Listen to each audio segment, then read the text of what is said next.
sangat kami cintai, kami muliakan para perindu ridha Allah, para pecinta baginda Nabi Muhammad SAW, hadirkan panjatan doa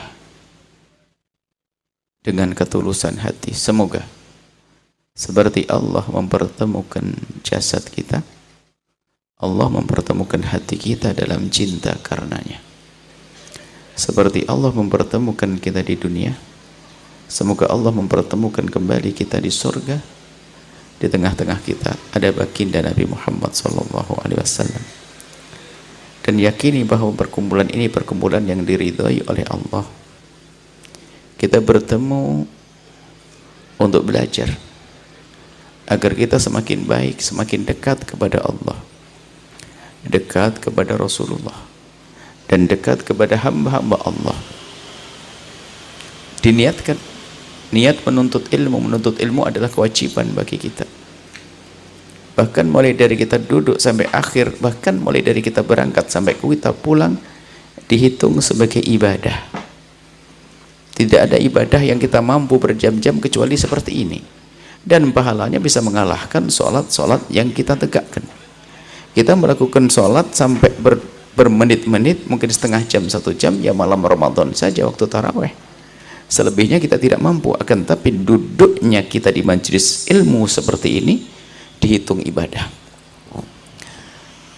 Dan Masya Allah, mungkin sebelum kita memulai, niat daripada Ustadz Zaki dan juga keluarga dan juga para perindu kemuliaan di sini untuk mendirikan pondok,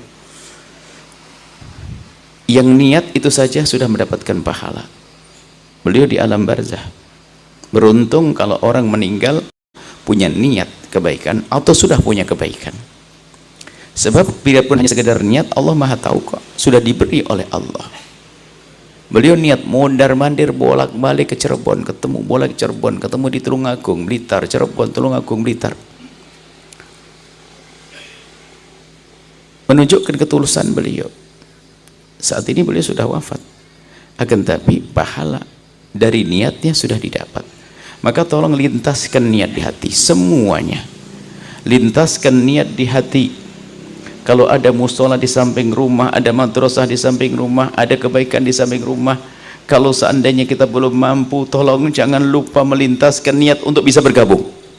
Pondok-pondok para kiai-kiai di kiri kanan rumah kita, madrasah, TPQ, mungkin ada pembangunan musola, niatkan untuk bisa bergabung. Cukup dengan niat dulu, kemudian buktikan. Jika kita sudah mendapatkan rizki, maka ketahuilah itulah yang menjadikan kita kaya nanti di akhirat. Na'udzubillah, enggak punya niat kebaikan, enggak punya kebaikan, di alam barzah fakir. Beliau Ustadz Zaki insya Allah dengan ketulusannya insya Allah sudah mendapatkan pahala segede niatnya, dan insya Allah akan terwujud pesantren untuk membangun umat.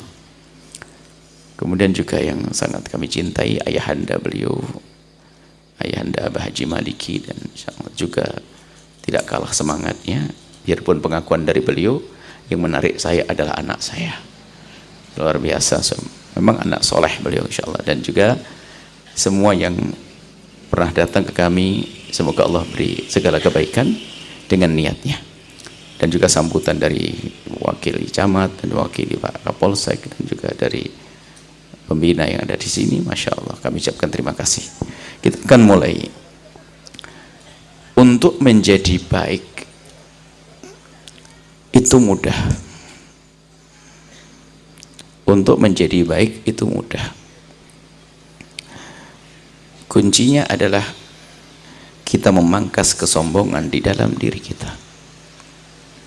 Kalau orang dikuasai oleh kesombongan, tidak akan bisa baik. Hati-hati. Untuk menjadi baik harus kita memangkas kesombongan. Dan kesombongan ini banyak sebabnya. Sombong karena harta, sombong karena tahta, sombong karena kekuatan. Yang jelas sombong inilah yang menjadikan orang tidak bisa menerima kebenaran. Nabi menyebutkan al-kibru batarul haq. Kesombongan itu menjadi sebab orang menolak kebenaran. Kalau kita kembali kepada kisah mbah kita Nabi Adam dan kisah iblis. Iblis itu adalah makhluk Allah yang sangat kuat ibadahnya. Puluhan ribu tahun sebelum Nabi Adam diciptakan, iblis ini sudah menjadi ahli ibadah. Di saat ditanya oleh Allah pertanyaan yang Allah sesungguhnya sudah tahu, kenapa kau tidak sujud hai iblis? Ditegur. Pertanyaan itu kan pertanyaan teguran itu ada, bukan pertanyaan pengen tahu. Pertanyaan teguran. Misalnya kita punya anak lagi demam, suruh minum obat, kok enggak minum obat? Enggak diminum obatnya. Lalu kita tanya, kenapa tidak kau minum? Bukan kita bertanya, tapi maksudnya kita ini mengingatkan dia, negur, kenapa kok tidak kau makan? Bukan bertanya. Masa anak jawab, ya tidak saya makan. Bukan gitu jawabannya. Jawabannya adalah cepat kira dimakan. Maksudnya kenapa kau tidak sujud hai iblis? Kenapa kamu tidak sujud kepada Adam? Rupanya iblis dengan gaya kesombongannya mengatakan, ana khairun minhu, aku lebih bagus daripada Adam. Anak itu aku. Aku itu anak, dalam bahasa Arab anak itu aku, kemudian ananiyah itu egois. Egois itu orang membela kesombongan. Jadi namanya ananiyah, anani orang egois. Anak, jadi yang suka ngomong anak-anak dikit-dikit aku, itu iblis pertama kali. Imamnya iblis. Ana khairun minhu, aku lebih bagus daripada Adam. Kau ciptakan dia dari tanah, kau ciptakan aku dari api ya Allah. Iblis itu kalau diingatkan berhujah. Itulah orang sombong. Di saat diingatkan bukan dia insyaf. Di saat diingatkan bukan insyaf, akan tapi membalas, membela diri. Coba dia ngaku saja, maaf ya Allah, selesai. Itu iblis. Begitu sebaliknya Nabi Adam, mbah kita Adam. Di saat Allah melarang wala taqrabu hadhihi syajarata, jangan mendekati pohon ini hai Adam. Karena dendam iblis itu, iblis ingin mengganggu Nabi Adam. Waswasa sehingga membisikkan di Adam. Cara membisikkannya wallah alam caranya gimana? Yang jelas akhirnya Nabi Adam mendengar bisikan iblis, terpengaruh dengan bisikan iblis, dan Nabi Adam di dalam surga, di dalam tempat yang mulia, nggak ngira kalau ada orang menjerumuskan, orang bohong, nggak ada. Akhirnya iblis itu ngomong, hei Adam, tahukah kamu kenapa kamu tidak boleh makan buah ini? Sebab kalau kau makan buah ini kau akan di surga selamanya. Nah karena dia ngomong begitu, ya saya pengen di surga selamanya, tempat yang enak. Akhirnya makanlah Nabi Adam buah yang dikemas oleh iblis dengan buah keabadian, buah khuldi, buah keabadian. Nabi Adam makan, akhirnya ditegur oleh Allah. Di saat Nabi Adam turun ke bumi, itu modelnya beda. Di saat ditegur atau di saat teguran itu kan bisa saja disuruh keluar, itu teguran, disuruh keluar dari surga menuju bumi, itu teguran, bisa saja omongan. Nabi Adam di saat ditegur oleh Allah bukan kayak iblis. Kalau iblis mengatakan ana khairu minhu, tapi kalau mbah kita Nabi Adam di saat ditegur, diturunkan langsung, Rabbana dzalamna anfusana wa illam taghfir lana wa tarhamna lanakunanna minal khasirin.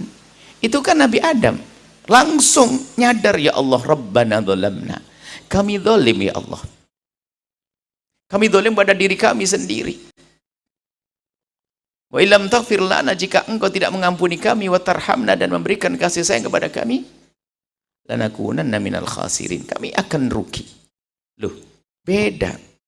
Makanya kalau Nabi Adam itu ditegur langsung mengakui Rabbana dzalamna, ya saya salah. Iblis beralasan. Makanya ayo kita ngoreksi diri kita. Kadang kita dengan suami, dengan istri, dengan saudara, dengan sahabat, kalau diingatkan itu kadang kita ini kayak kadang bukan cucunya Adam, pengen kayak iblis.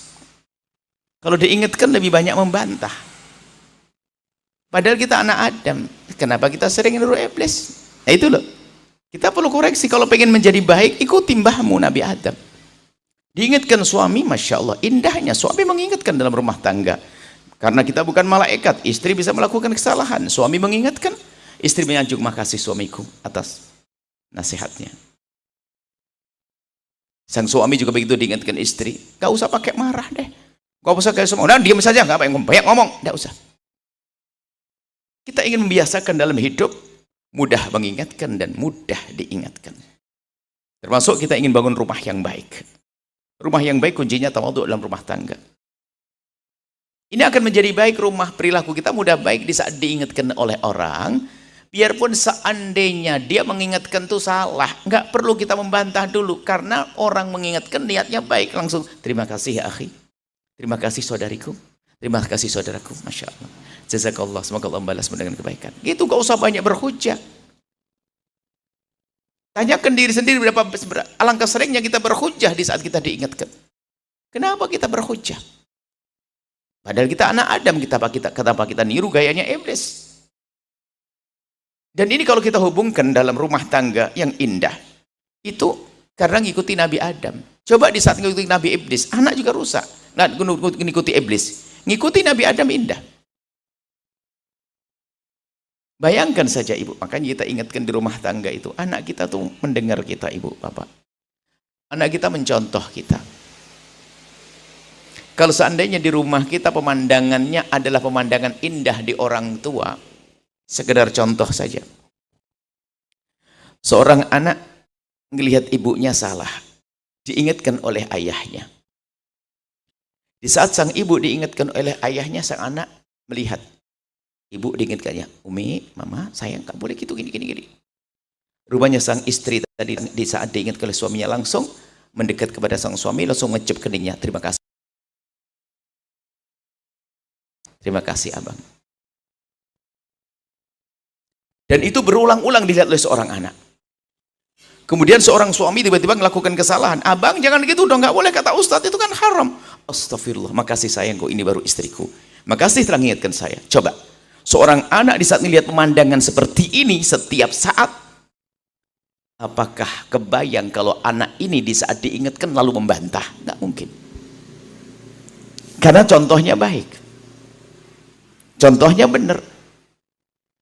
Coba saja seorang anak lihat ibunya diingatkan oleh suaminya, Umi, saya nggak boleh dong gitu, nggak boleh. Alah, begini aja nggak boleh, terus apa yang boleh? Semuanya nggak boleh, nggak boleh, nggak boleh. Sang anak melihat. Dari itulah awal pembangkangan. Oh gitu ya caranya.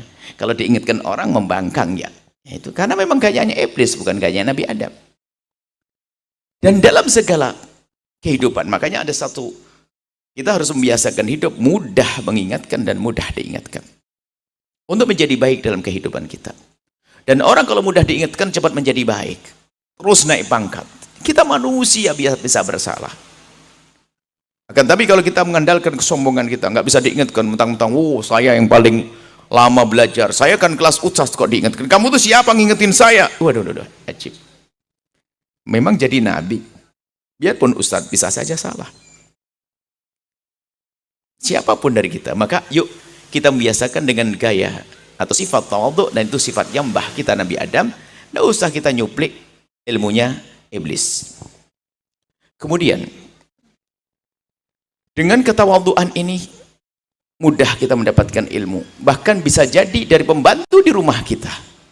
Karena kita punya tawadhu, punya sifat tawadhu, Allah akan kirim kebaikan-kebaikan yang banyak melalui orang di kiri kanan kita, sehingga kita akan mengambil ilmu dari siapa saja.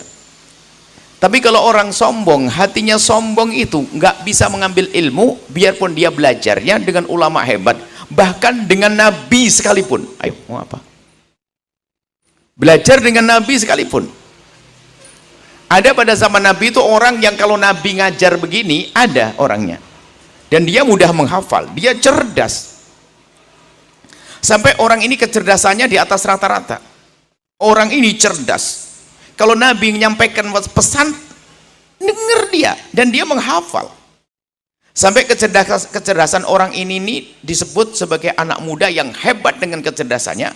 Karena di Mekah itu zaman dulu ada satu lembaga untuk diskusi, lembaga diskusi yang boleh masuk hanya orang umur 40 tahun ke atas.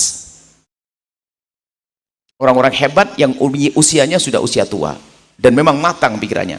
Hanya ada satu anak muda, ya dia itu. Dia itu muda, masih umur belum 30 atau berapa, sudah masuk di situ. Saking cerdasnya, saking hebatnya. Kalau dengar tuh hafal. Dengar hafal. Sehingga semua Al-Quran tuh yang turun kepada baginda Nabi itu hafal dia. Hadis Nabi hafal dia. Cuman di hatinya ada kesombongan dengan Nabi Muhammad. Sombong dia. Dia sombong dan tidak cinta dengan Nabi Muhammad. Hasilnya apa? Dia menjadi orang yang paling terkutuk. Dialah Profesor Dr. Abu Jahal. Loh, alim dia. Abu Jahal itu pinternya luar biasa. Duduknya dengan Nabi aja. Sampai Abu Jahal itu begitu penasarannya dengan Nabi. Kalau pergi jauh tuh bayar orang. Coba duduk dengan Muhammad, ngomong apa dia? Tolong sampaikan ke saya. Hanya pengen mencari-cari kesalahan Nabi Muhammad yang tidak pernah ditemukan. Ayo, belajar aja dengan Nabi, nggak dapat apa-apa. Maka dari itu, nih majlis ini adalah muqaddimah. Ayo kita tata hati. Di antara kita yang paling mulia adalah orang yang paling khusyuk, paling dekat kepada Allah. Bukan jaminan yang di atas kursi ini adalah yang paling mulia. Adapun adanya kursi dan ditingkirkan karena Nabi mengajarkan begitu. Kalau orang menyampaikan ilmu hendaknya punya tempat yang berbeda supaya orang nggak bingung tolah sana tolah sini. Namanya ada mimbar, itu sunnah. Nabi kalau ada kayu-kayu, ada batu-batu, ada keledai, naik ke keledai. Kalau Nabi menyampaikan kebenaran, maka semua ustadz itu kalau ingin menyampaikan kebenaran, menyampaikan ilmu, tolong ditinggikan tempatnya supaya orang tuh melihatnya gampang. Coba kita di bawah gini, gini. Sunnah, makanya ada mimbar. Dianjurkan, bukan karena kita di sini lebih bagus, tidak. Dan ustadz datang ke sana kemari, guru itu bukan bagi-bagi surga. Akan tapi justru sebetulnya mereka cari surga. Bisa jadi surga kita ini di Karangjati. Karangjati ya. Di Ngawi, dibawa oleh ibu-ibu yang sana itu. Dibawa bapak ibu-ibu yang kemarin tuh ribut sama suaminya gara-gara hadir majelis ini, damai langsung. Saling mencintai, indah. Wah, gara-gara masuk surga. Ingat saya kok. Kurang lebih seperti itu. Maka ini untuk namanya pembukaan. Pembukaan harus kita sadari bahwasanya kita ini saling tolong menolong. Anda menolong saya dengan kehadiran Anda di sini, lumayan nolong saya untuk mendapatkan pahala. Setiap orang itu dapat hitungan saya. Dan saya menyampaikan sesuatu yang bermanfaat untuk Anda, tolong menolong. Yang paling gede pahalanya yang paling ikhlas. Maka kami mohon, yakini ini tempat baik. Dan di majelis kita, majelis mempertemukan hati. Nggak ada kesombongan di sini. Nggak boleh ada kebencian di sini. Nggak ada caci maki, nggak ada ngolok, nggak nyebut siapapun. Kejelekan orang nggak ada. Majelis itu seperti itu. Majelisnya baginda Nabi Muhammad SAW. Makanya ini muqaddimah. Kita belum mengaji beneran nanti. Pertemuan yang akan datang. Maka dari itu majelis ini akan, ayo dimarakkan majelis ini. InsyaAllah suatu ketika kita datang lagi. Sampaikan pada yang lainnya. Adanya majelis yang semacam ini. Majelis cinta, majelis kasih sayang, majelis keindahan, majelis ketawaduan. Jangan sampai kita masuk kesombongan. Termasuk kesombongan, hati-hati. Kesombongan ini dalam menuntut ilmu itu ada kesombongan loh ya.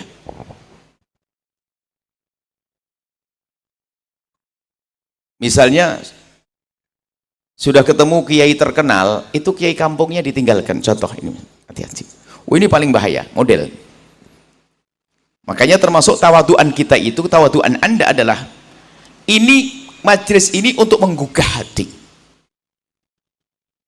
Kelanjutannya adalah, Anda kembalilah kepada guru-guru ustadz-ustadz yang ada di kampung, yang setiap seminggu sekali Anda bisa ketemu.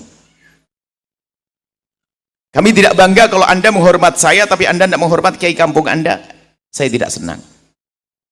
Karena kami ketemu Anda belum tentu setahun sekali, belum tentu sebulan sekali. Tapi kita ini menggugah bahasanya, ayo tawadhu. Mungkin guru di samping rumah Anda nggak punya gelar, tapi dia menghantarkan Anda ke surga. Gelarnya panjang, sumpah saya, panjangan gelar, sampai lupa namanya nanti. Nah, tadi ada Profesor Dr. Abu Jahal kan? Nah, ada banyak. Itu. Nah, jadi biarpun kiai kampung Anda, tapi dia belajar ilmu fikih, ilmu akidah, ya itu yang hebat. Mungkin ilmu ekonomi nggak tahu, Justru kami rindu bahasanya dari Majelis Al-Bahjah ini hidup kembali madrasah diniyah di kampung-kampung. Itu kiai kampung itu kiai hebat, wali tersembunyi, ibu bapak. Kiai di kampung itu wali tersembunyi hebat. Dia memang dapat gaji berapa sih? Gak dapat, uang receh. Kadang beras, kadang sabun, tapi semangatnya luar biasa. Musim panen ikut derep, ya kan? Luar biasa. Kalau ditanya ini ibu-ibu semuanya ini 90%, bahkan mungkin 100%, dari mana kenal sholat? Dari kampus? Enggak ada. Dari musola rumah kita.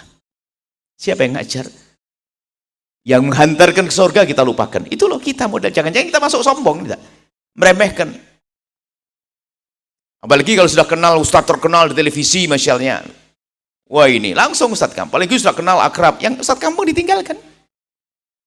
Level saya ustadz terkenal. Ini kan kacau. Bahaya. Ustadz kampung badal coba. Anda ketemu saya baru sekali. Ya kan begitu. Anda baru sekali.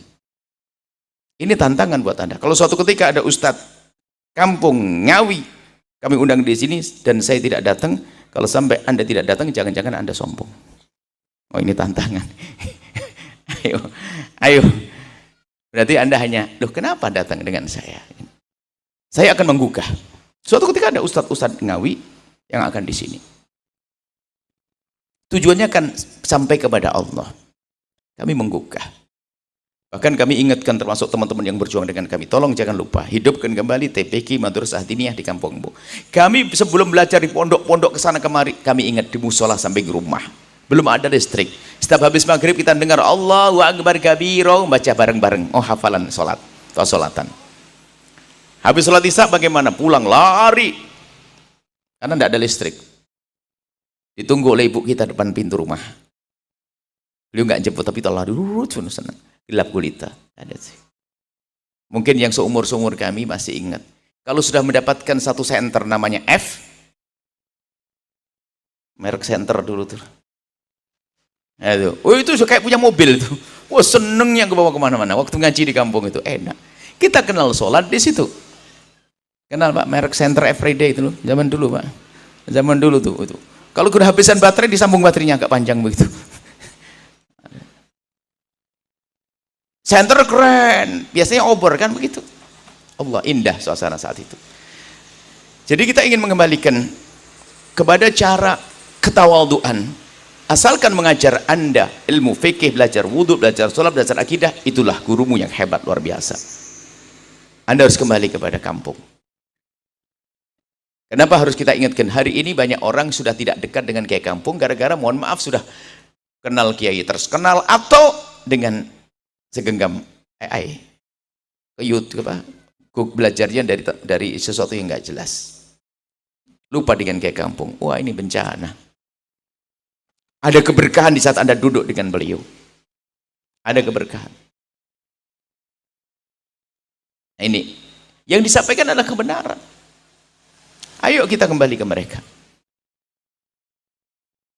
Kalau mbah Anda wafat, yang datang Buya Yahya atau kiai kampung? Sudah jelas. Nenek wafat siapa datang? Buya Yahya atau kiai kampung? Sudah. Makanya jangan sampai. Justru kami ingin menggugah. Bagaimana untuk memperhatikan lagi kiai-kiai di kampungnya? Karena mereka lah yang menyebarkan, menjaga agama ini. Adapun orang-orang yang mungkin dari jauh datang ke tempat ini untuk menyegarkan kembali suasana. Dan termasuk di sini akan insya Allah dibangun pondok pesantren. Pesantrennya sama punya fungsi sama untuk menggugah kembali, menghidupkan pondok-pondok di kiri kanan ini. Kita akan kerjasama bagaimana pondok di kiri kanan ini sama-sama maju. Baik, kita lanjutkan masalah kesombongan. Di dalam rumah tangga juga demikian. Jangan sampai kita dikuasai dengan kesombongan. Diingatkan marah, diingatkan cemberut. Cemberut itu modelnya macam-macam. Kalau suami diingatkan ya gebrak pintu, marah kayak. Kalau istri mukanya masam, ingatkan diem tok. Tidak boleh seperti itu. Kita harus membiasakan dalam hidup di rumah itu yang enak. Kalau diingatkan, pastikan kita membalas dengan kebaikan, mengucapkan terima kasih Dan yang sungguhnya bukan terima kasih. Ya makasih. Kan nggak enak. Makasih diingetin. Kan kurang ajar namanya. Nggak enak. Kita perlu biasakan yang serius. Kalau pasangan diingatkan kemudian dia berubah sikap. Misalnya seorang istri diingatkan cemberut, bisa jadi besok tidak diingatkan lagi oleh suami. Kenapa? Cemberutnya seorang istri bagi seorang suami itu lebih tajam dari pisau. Nggak enak, Bu. Ibu nggak pernah jadi laki-laki sebabnya. Coba tanya bapak-bapak, cemberutnya istri itu serem Pak ya? Betul, betul. Makanya jangan ya, tolong, makasih Pak. Apalagi suami mono. Kita perlu di rumah tuh yang baik-baik deh, jangan rumah tangganya orang bingung, gebrak-gebrek, bentak-bentak, main banting piring segala macam. Apaan itu? Rumah tangga macam apa? Rumah tangga sombong. Diingat saja mau orang baru, diam kau, nggak usah ngomong. Nggak tahu dia seorang, nggak tahu dia jabat atau apa. Nggak perlu, lembut tetap indah. Seorang suami yang lembut. Kembali kepada ketawaduan. Jangan biasa dengan kesombongan. Sombong dengan harta. Makanya kadang-kadang anaknya orang kaya itu susah belajar, milih-milih ulamanya, ustadznya. Anak pejabat belajarnya susah. Makanya susah pandai. Karena belajarnya milih-milih. Ilmu agamanya susah.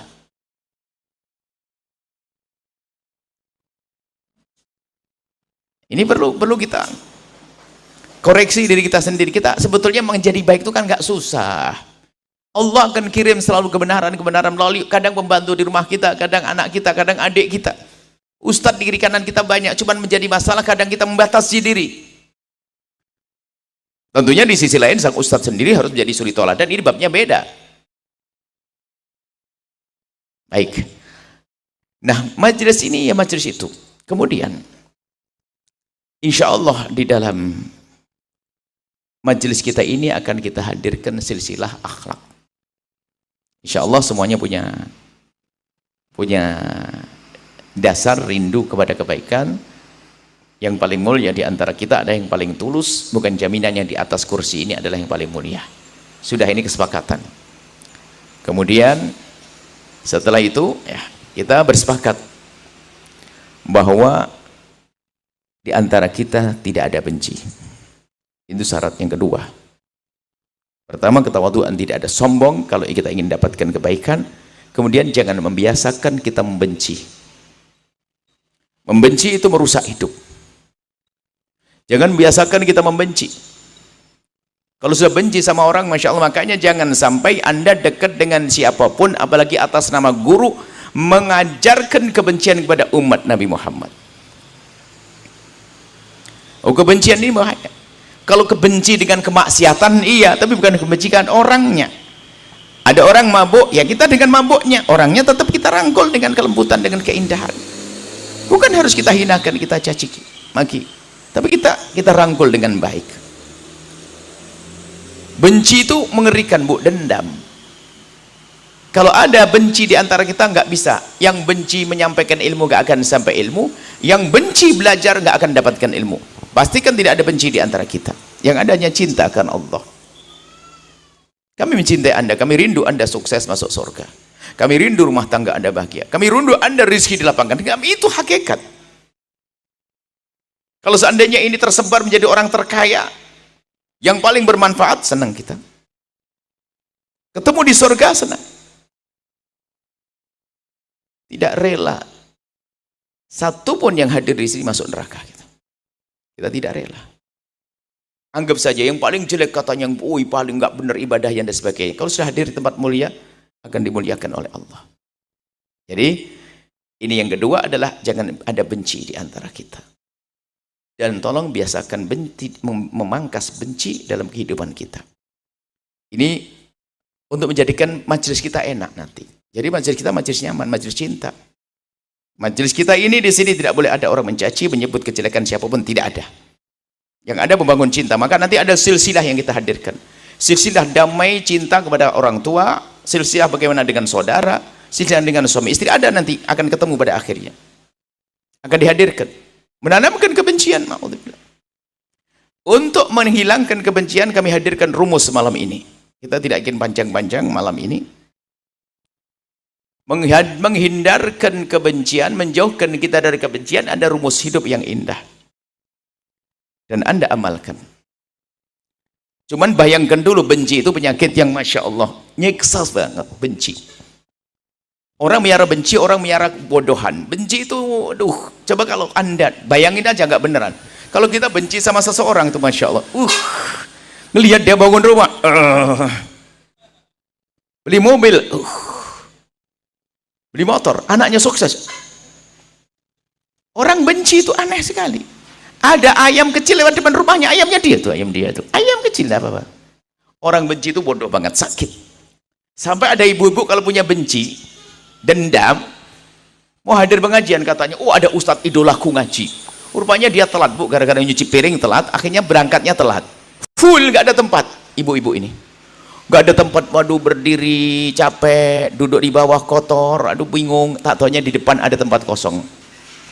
Langsung wah ke paling depan, enak, senang dia duduk paling depan. Ibu-ibu ini duduk di paling depan, langsung baru dengar ustadz idolanya 5 menit, tak taunya sadar yang di samping kanannya orang yang dibenci sama dia. Langsung keringetan dia, ngapain duduk di sini. Lihat, bodoh dia, nggak konsen. Ustadznya salam belum selesai sudah waalaikumsalam. Ya, lihat.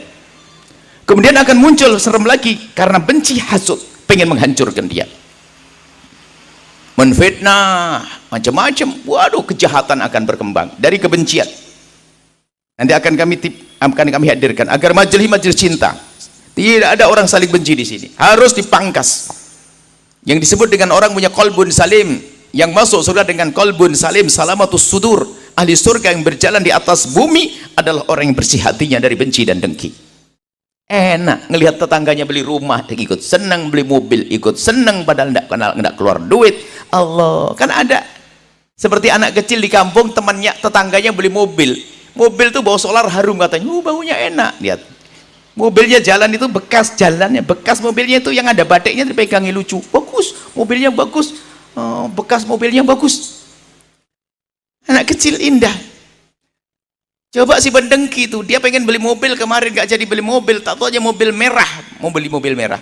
Dia mau beli mobil merah, nggak jadi, belum ada duit. Mobil merah dibeli tetangga. Semula dia senang, langsung norak merah. Dasar.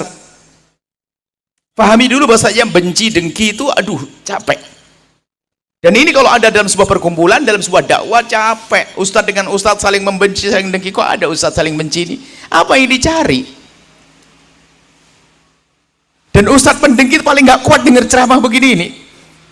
Panas semua ini kayak setan kobong. Karena ilmu sejuk ini mau menjejak hati, nggak boleh. Nanti akan kami tip bagaimana agar kita hilang benci dengki. Kita pengen hidup enak kok. Tetangga yang beli kita ikut senang, kan enak. Jangan menuruti dendam benci. Kalau sudah ada dendam benci, dengki, wah serem dia. Nggak pandang kakak adik bermusuhan gara-gara dengki di dalam hati dan tidak ada cinta. Rebutan waris tidak ada ujungnya. Yang penting aku masuk neraka jahanam. Serem itu. Lihat, padahal bapaknya sama, ibunya sama. Gara-gara hilang cinta berubah jadi benci. Adiknya dimusuhi.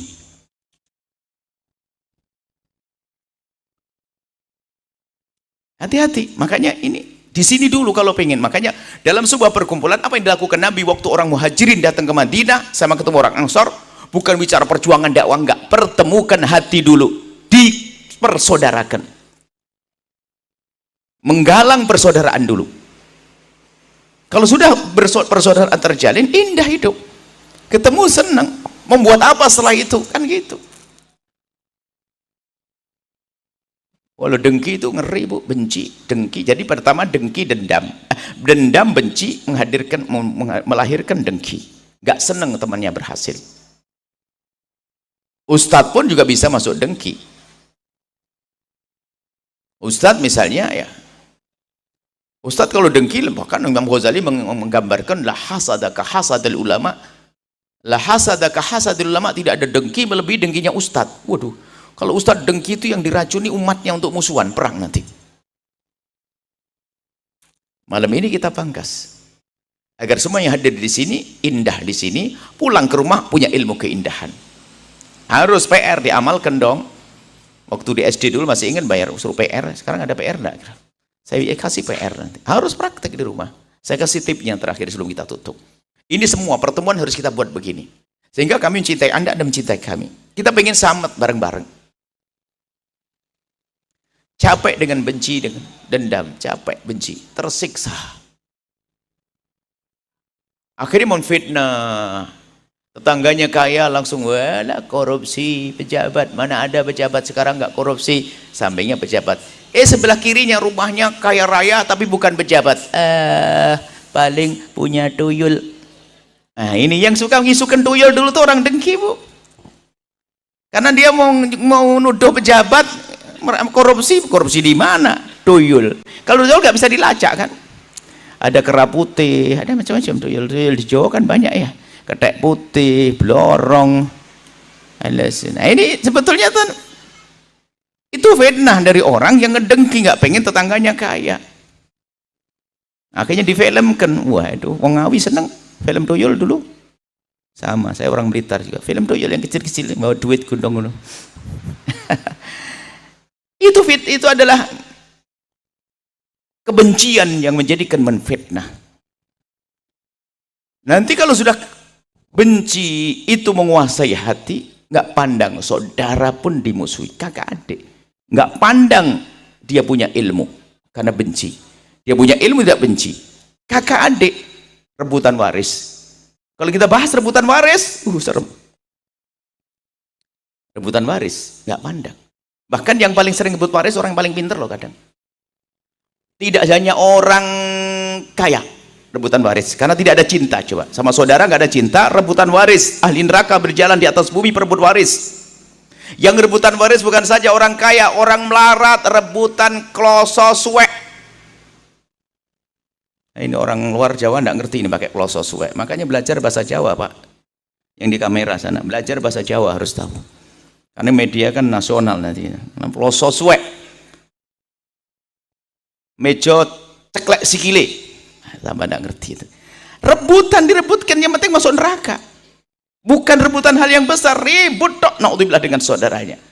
Jadi bukan saja orang kaya, si melarat pun direbut. Bahkan bukan saja orang bodoh, orang alim, kiai meninggal dunia, punya anak 2, ustadz muda, gus-gus muda, ustadz muda, rebutan kantin pondok, nggak beres-beres sampai hari ini. Itu ada. Permasalahannya hatinya nggak saling mencintai. Anda jangan masuk wilayah itu dong. Kita perlu berbenah.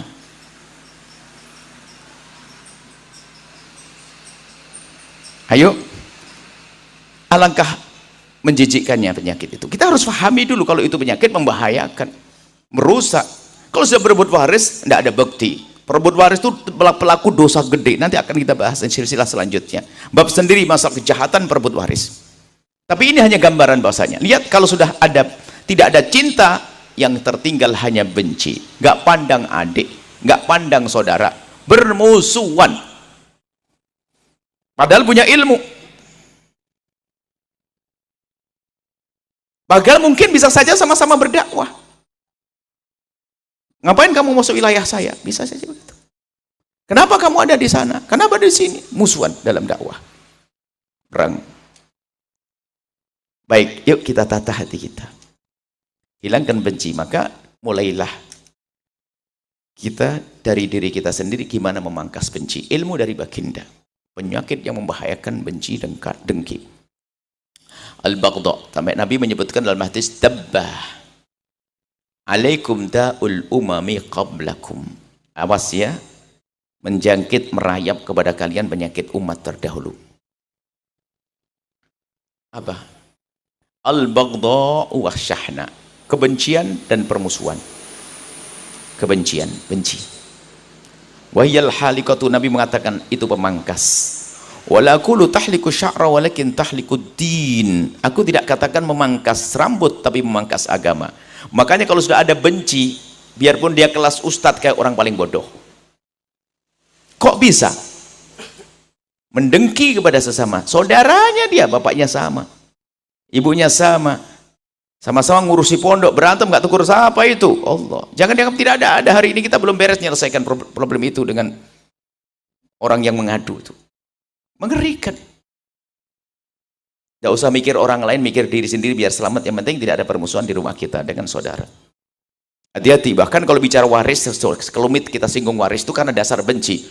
Mesti tidak pandang dia berilmu. Bahkan yang paling suka ngerebut waris itu biasanya yang paling banyak ilmu agamanya. Bahkan ada yang punya hafalan Quran. Waduh, paling benci itu. Hatinya kotor. Mengerikan.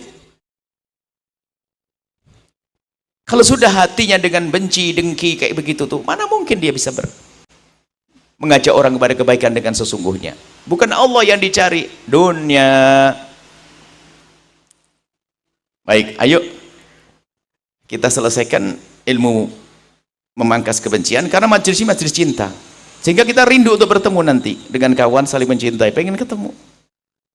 Coba kalau saling benci itu nggak enak. Waduh, mau pengajian ada dia lagi, paling males kalau ada dia tuh. Ya Allah, dengar si itu berangkat enggak, alhamdulillah saya mau datang deh. Kalau dia nggak berangkat, jadi gitu. Mestinya dia berangkat, oh saya akan berangkat, indah, rindu. Tidak usah nengok orang lain, Pak, Bu. Saya pengen ngoreksi hati kita sendiri. Siapa yang kita benci? Kenapa kita harus benci dia? Bukankah dia umat Nabi Muhammad?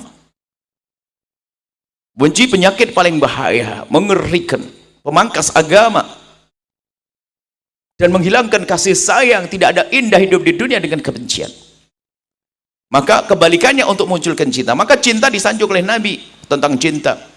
Tentang cinta. Bahkan dalam hadis qudsi banyak Allah nanti menyeru, Ainal mutahabuna bi jalali, mana orang hidup dengan cinta karena aku, saling mencintai karena aku. Al yauma udhilhum yauma la dhilla illa dhilli, nanti di akhirat kalau orang hidupnya dengan cinta, di akhirat akan diberi perlindungan oleh Allah di saat tidak ada lagi perlindungan kecuali dari Allah. Di akhirat dikasih perlindungan yang katanya panas menjadi indah, tidak capek lagi. Baik, lalu bagaimana kita memangkas kebencian? Jangan mengatakan, oh saya yang bersih, gak ada benci, dan enggak. Begitu permasalahan. Kita mencari, kalau belum menemukan, wah ini jangan-jangan kita tidak mengerti itu benci. Benci itu bikin gak enak. Menghilangkan benci itu kayak operasi besar, Bu. Operasi raksasa, operasi besar. Maka kalau operasi itu pasti harus pakai obat bius. Saya akan kasih obat bius dulu nanti. Ini nggak bisa kalau Anda langsung mau ngoperasi, mau cabut begitu saja. Jadi dimulailah begini sih. Untuk menghilangkan benci, Ibu, Bapak, kita mulai dari mendoakan. Pastikan Nabi mengajarkan untuk saling mendoakan. Doa kebaikan. Selama tinggal dengan doa kejelekan. Dia orang jahat kepada kita, nggak perlu kita membiasakan doa jelek. Karena saat kita mendoakan jelek, semakin kita marah. Tapi saat kita mendoakan doa kebaikan, indah. Apalagi itu keponakan kita, saudara kita. Doa kebaikan. Coba Ibu bayangkan siapa yang saat ini, Masya Allah, yang pinjam duit nggak balik-balik, ditagih, Masya Allah malah marah-marah. Nah, kemudian siapa lagi? Pokoknya yang kurang ajar sama kita cari, Bu. Pastikan orang-orang yang kurang ajar, orang-orang yang bikin kesel sama kita, kita cari. Kemudian setelah itu apa, Bu? Ibu harus berani mendoakan mereka. Mendoakan doa kebaikan kepada mereka, mereka yang bisa, yang pernah melakukan atau kesalahan kepada kita. Mendoakan dengan doa kebaikan, Bu. Pastikan doa kebaikan. Sadar Ibu dengan kalimat kami sampaikan? Kebayang siapa, Bu, yang kurang ajar sama Ibu? Bapak-bapak. Saudara yang ngerebut waris, menfitnah saya, awas ya, nanti malam ya. Ya Allah, itu yang fitnah saya, Allah, pinjam uang nggak balik-balik, malah pun fitnah. Ya Allah, semoga lapangkan rizkinya, ya Allah, jaga keluarganya, ya Allah, jadikan anaknya sukses semua, ya Allah, jadikan dia ahli surga, ya Allah, ampuni dia, ya Allah, hentikan dari kejahatannya, ya Allah. Enak daripada kita marah-marah, Masya Allah, ya semoga mati, nyungsep masuk neraka. Nggak enak doa jelek.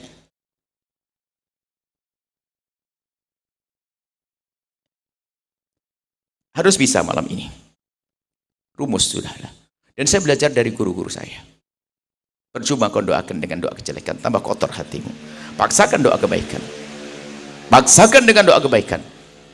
Bahkan kalau seandainya ada seorang ketua apa, sebuah pergerakan kejahatan yang paling serem di sebuah negara atau apa, kepalanya, kita suruh milih doanya. Doanya, seandainya ada malaikat ngasih tahu Yahya, doakan dia, pilih satu doa, antara dia mati atau dia tobat. Oh, saya milih dia tobat. Kalau dia mati, wakilnya naik. Bisa lebih serem lagi. Tapi kalau dia tobat, bawahnya ditekan, harus tobat, harus benar. Kan gitu. Makanya doain kebaikan itu lebih enak. Nggak perlulah kita mempertahankan kesombongan kita, kebencian kita, doanya jahat, jelek-jelek semuanya. Dasar terkutuk, masuk neraka. Nggak. Kita pengen ganti dengan doa kebaikan. Pastikan. Ini kayak hayal, Bu. Iya betul kayak hayal. Karena memang saya belum ngasih obat bius belum. Tapi pahami dulu bahwasanya ini penting.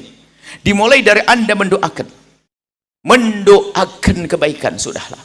Jangan dipiara dengan kebencian. Apa dendam itu dipiara dengan kebencian jangan dipiara. Dendam jangan piara. Tetangga yang bikin kesel, masya Allah. Sama anak-anak kita jangan kita ajari benci kepada tetangga.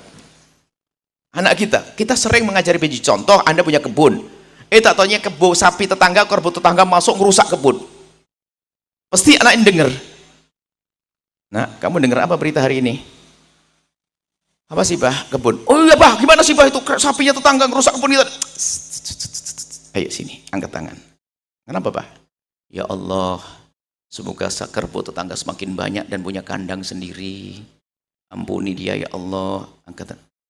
Anak kan adem hatinya.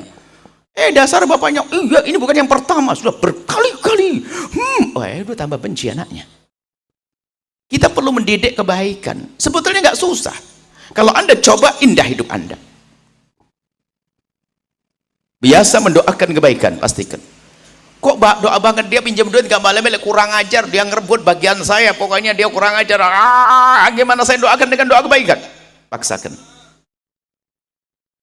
Iya berat. Kalau berat sekarang saya kasih obat bius. Kalau Anda nol obat bius, Anda akan mendoakan nanti setelah ini. Obat bius saya ambil dari baginda Nabi SAW. Apa obat biusnya? Dalam satu hadis riwayat Imam Muslim dari Abi Darda, bahwasanya ma min abdin muslimin yad'u li akhil muslimi ala dhahri ghaibi ila wa qala al malaku wa laka bimithli.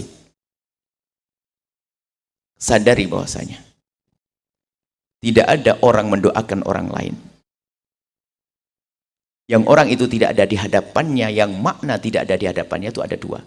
Kita lagi bermasalah dengan dia, atau dia memang tidak ada di hadapan kita. Saudara kita yang nggak ada di hadapan dia, atau kita lagi masalah dengan dia, kok kita mendoakan dia, malaikat serempak mendoakan, walaka bimitrin, kamu mendapatkan duluan. Ulama semuanya menafsiri hadis ini mengatakan bahwasanya doa yang sangat mudah dikabul tapi sangat dilupakan oleh hamba Allah adalah doa dengan cara mendoakan orang yang bermasalah dengan kita atau orang yang jauh dari kita. Selama ini kan kita sering ya latah, pengen doa dikabul umroh aja nanti di sana, ziarah wali songo, ziarah nabi, ziarah ini kelamaan. Nabi ngajarkan doa dengan cara mendoakan orang yang kurang ajar sama kita itu. Langsung ya Allah, semoga rezekinya banyak ya Allah. Lah kita dapat duluan. Mau nggak? Mau. Sudah mulai cair obatnya. Sudah mulai enak. Dan itu saya amalkan. Sampai saya ngomong istri, ya nggak ada yang ganggu nih. Ya kok aneh-aneh. Ya biar dikabul. Kita ini doanya kan susah dikabul. Kita banyak salah, banyak dosa.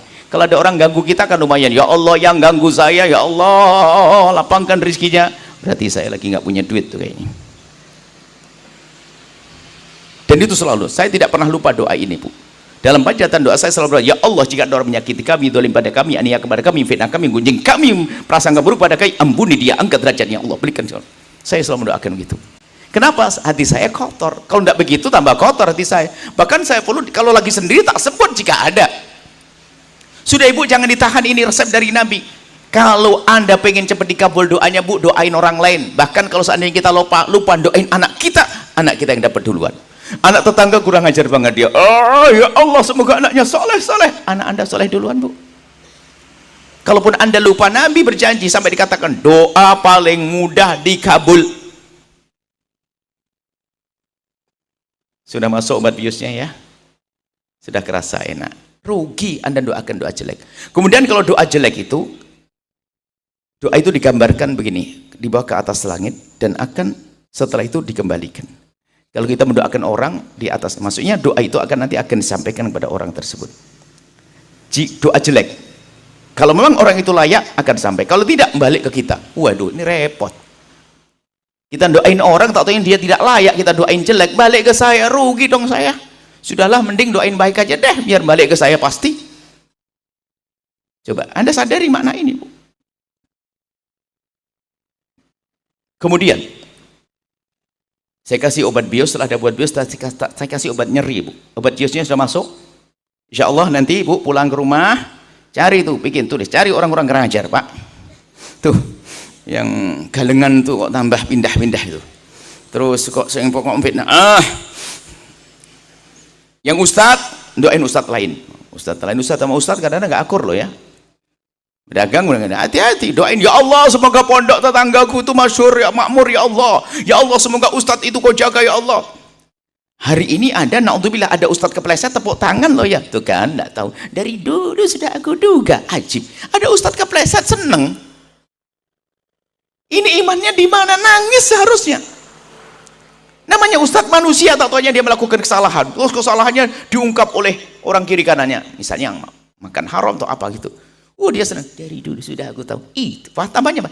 Itu baru yang ketahuan. Dulu. Fitnah lagi, serem. Dasar hati busuk. Kenapa kita punya hidup kayak begitu? Kalau kita melihat kesalahan saudara kita, kita tutup. Kita nasihati empat mata. Gak perlu kita mencaci, mengolok. Baik. Hari orang-orang yang kurang ajar nanti Bu tulis, Pak, namanya. Malam hari habis tahajudan doa, ya Allah, ini kurang ajar banget, ya Allah. Ya Allah, lapangkan rezekinya, ya Allah. Mungkin waktu itu kalau disoting muka Anda jelek banget karena Anda belum bisa doain. Nanti semakin lembut.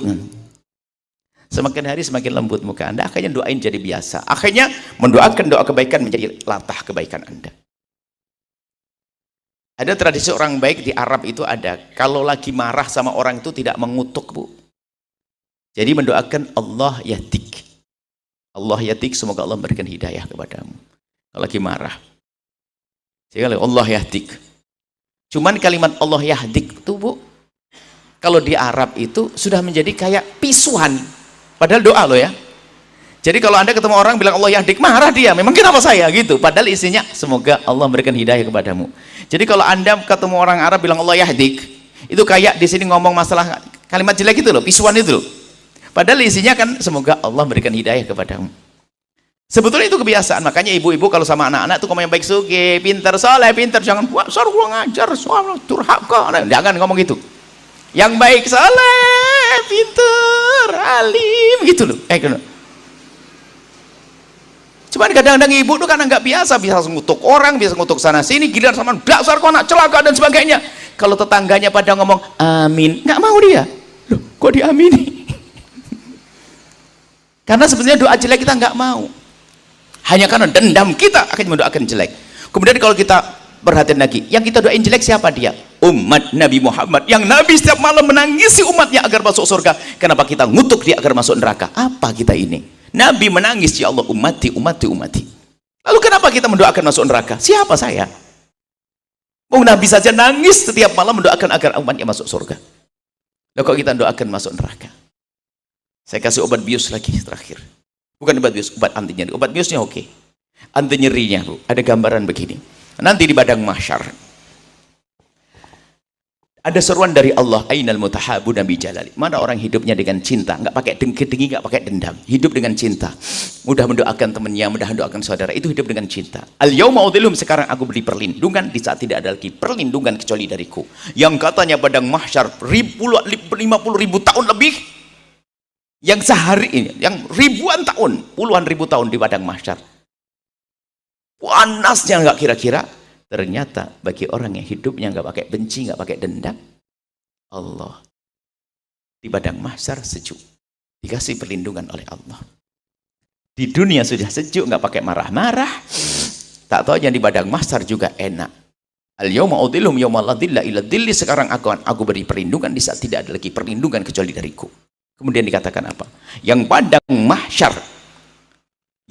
mahsyar itu puluhan ribu tahun, ternyata bagi orang hidupnya dengan cinta akan melewati padang mahsyar seperti ma bainadz dhuhri wal asri, seperti antara zuhur dengan asar, seperti kilat. Saya membayangkan diri saya yang pendendam tadi.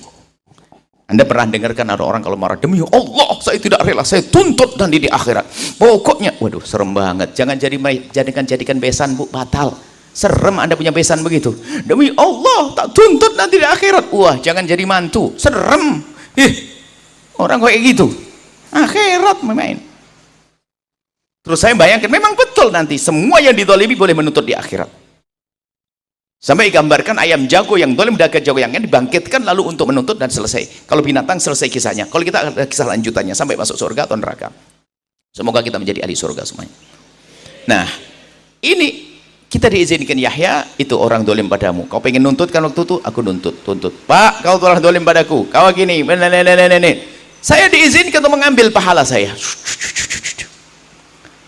Cuman karena saya sibuk begini, tak tahu saya noleh. Rombongan orang hidup dengan cinta sudah meluncur ke surga, saya ketinggalan, tak toleh. Ya Allah, laksana kilat, saya masih sibuk ngurusi kau nih, siapa dapat pahala? Nuntut. Maka kalau saya membayangkan keadaan di padang mahsyar begitu, sudah deh, saya maafkan deh saat ini di dunia, daripada saya ketinggalan di padang mahsyar. Yang berbuat salah pada saya, mencaci saya, mengolok saya, memfitnah saya ampuni, maafkan deh, beres, biar saya nggak pakai nunda-nunda di akhirat. Yang sekarang tuh yang nanti pokoknya saya tidak mau dendam deh. Kalau umat Nabi Muhammad sudah selesai, saya beresin deh. Yang mencaci saya, memfitnah saya, mengambil barang saya, sudah saya maafkan. Nggak saya tunduk di akhirat. Saya daripada saya ketinggalan, sudah hilang. Ada obat nyerinya belum beres. Siap Bu, nanti ambil buku, cari kertas, tulis siapa orang kurang ajar itu. Cuman judulnya jangan jelek Bu, judulnya orang-orang baik yang harus aku doakan. Biar menantu Anda kalau ngelihat nggak kelihatan kalau Ibu pernah dendam. Orang baik yang harus aku doakan gitu. Setelah itu Anda doakan dan jadikan amalan sehari-hari Anda melebihi daripada amalan rutinan Anda kalau Anda ahli torekoh dengan ilmu torekoh Anda atau zikir. Karena ini penting sekali untuk membersihkan hati. Agar kita punya qalbun salim, hati bersih. Yang ustaz doakan ustaz sampai ke rumahnya. Yang guru mendoakan guru. Yang berbisnis kepada ibu bisnis, sudahlah. Selagi umat Nabi Muhammad mendoakan dengan doa kebaikan. Sampai di sini ini ada. Pertama apa? Hilangkan kesombongan di antara kita. Tidak ada yang mulia adalah yang paling dekat kepada Allah. Bukan karena hartanya banyak, bukan karena ilmunya banyak, akan tapi karena dia tawadhu menjadi mulia. Man tawadhu rafa'ahu Allah. Orang tawadhu dimuliakan Allah. Yang kedua adalah tidak ada benci di antara kita. Dengan pasangan, dengan istri, dengan suami. Ngedendam sama istri nggak enak, dendam sama suami nggak enak pokoknya. Kita pangkas dengan apa? Mendoakan. Makanya doa ini, doa kebaikan penting. Kalau Anda mengamalkan ini, lihat sejuk hidup Anda. Nggak perlu kayak mencaci maki, nggak perlu menfitnah, karena hati Anda sudah cucuk. Maka dikatakan penghuni surga itu di dunia sudah kayak di surga.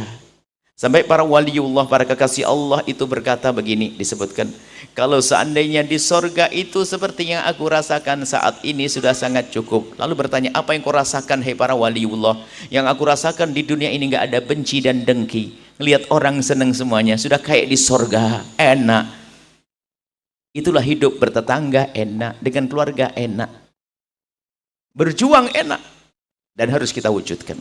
Inilah muqaddimah kita hari ini adalah muqaddimah menata hati dulu di antara kita.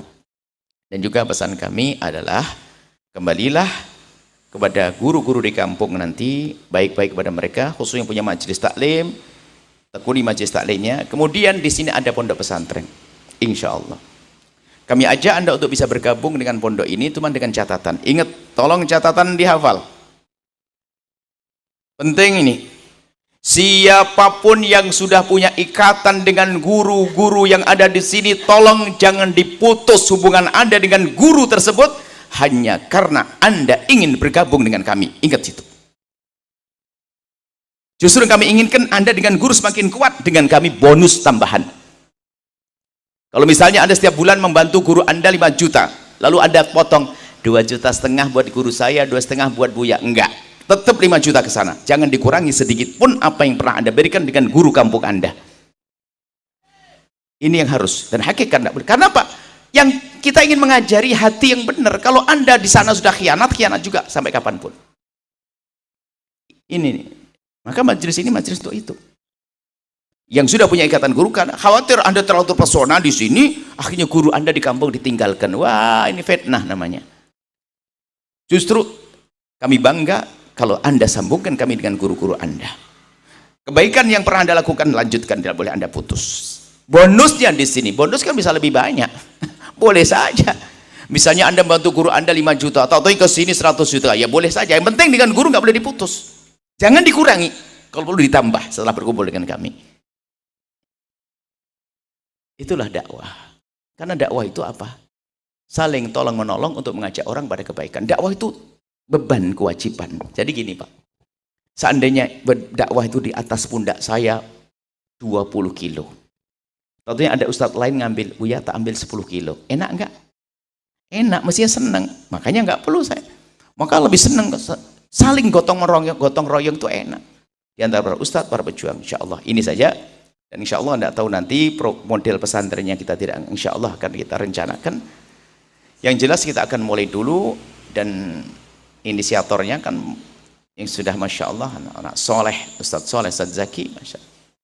Luar biasa. Dan beliau sudah menikmati kebaikannya.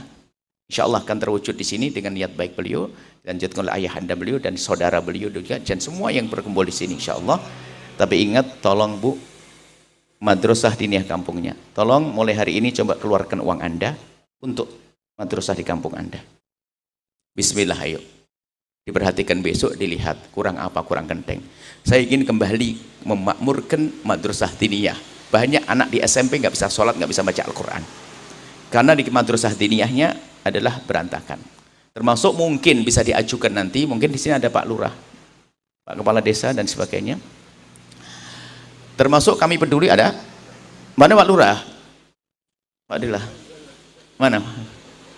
Ini, Masya Allah.